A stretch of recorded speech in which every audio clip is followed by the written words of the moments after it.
Hello guys, welcome back to another video. In today's video, we are reacting to Season 3, Episode 9, Chaos Unchained. Basically, this is the episode where Thunderfang gets released, but I'll talk about that later in this review. First off, Eren ends up teaming up the ninja again to obviously save Lord Raz, because Raz was taken by Drix, and they need to find a way to catch up with Drix. And they end up coming to a conclusion through arguing with Nia and Kai about a picnic they had with Jay or whatever. That they can beat Drix to Thunderfang if they use the monastery. You know how the monastery connects to all the other monasteries or whatever. They're going to connect through that.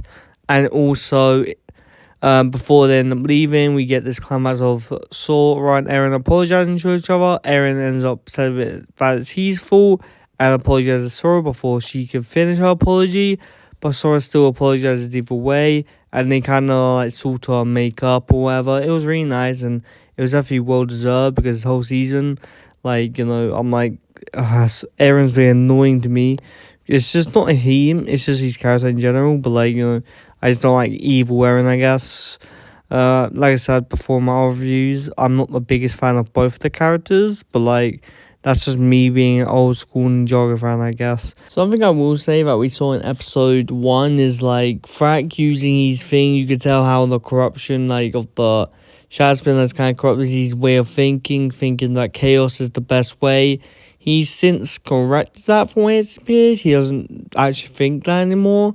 I don't know, but Eren also ends up thinking that in this conversation. It comes up saying he's got way stronger because he's using his fueled hatred for his enemies or whatever to or for the merge or the master wheel or whatever for his training or whatever. And then Sora says, is that really how do you be a ninja or whatever? Just trying to remind Eren who he is and what he's trying to be or whatever. And basically that's kind of the whole heart to heart. Or Sora ends up, this will lead into episode 10, by the way. So yes, the ending of episode 10, kinda, if you piece 1 2 together. But yeah, Sora and Eren end up making up, and of course they end up being friends again if one looks of it. Honestly, I do like the bit where Eren Sora ends up building the ninja Jay's rogue wings he had in when he was fighting Eren and Raz. So because Eren obviously had a model of himself, they ended up replicating that and to fit all the ninjas.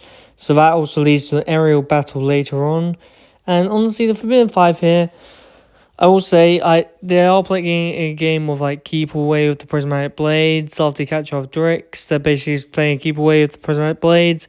They actually are doing pretty well against the Forbidden Five.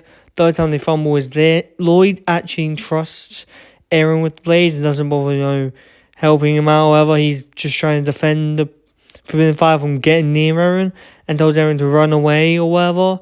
And then Eren sees Raz, because Not is obviously Not is out for vengeance. Drix hands Raz to Not, and Not is yes, I'm going to get my revenge. And he kind of beats up Raz a lot. He wants obviously Raz to fight back. Raz obviously ends up losing. Eren comes down, and for some reason he thinks he can beat Not, even though he wasn't really a match for him last season by himself, so I don't really know what he was thinking. But yeah, at least hand the prismatic blades over to someone else before you charge in there. Basically, Rox ends up kicking him in the back, and then, prismatic blades are handed over to the Forbidden Five. Great work, Eren.